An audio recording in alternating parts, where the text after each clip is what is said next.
Després d'estar un temps sense treballar, hi ha un perill de perdre una mica d'autoconfiança i quan ja finalment trobes feina, al començar, de vegades sentim que no tenim les qualitats o les destreses suficients per desenvolupar la feina. L'haver estat un temps a l'atur no vol dir que no tinguis les capacitats que tenies abans.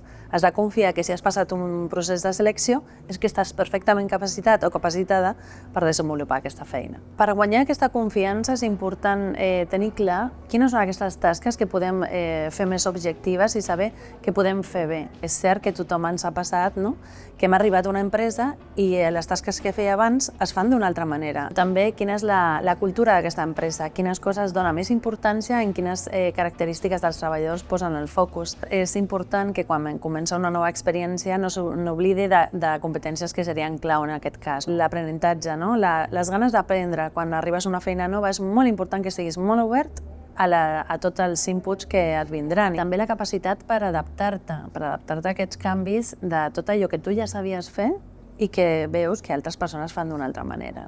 També seria tenir motivació per aprendre coses noves i iniciativa, perquè és important que no estem esperant a que ens diguen el que hem de fer. Llavors, hem de veure a qui l'he de preguntar en cada moment i també hem de trobar el moment, perquè no passa res per evidenciar que no sabem alguna cosa, però depèn en quin context pot ser no adequat. S'ha de preguntar, perquè si et quedes sense el dubte, potser no estàs fent el que t'estan demanant. És molt important quan estàs treballant també tenir clar quines coses estic fent bé, quines coses podria millorar.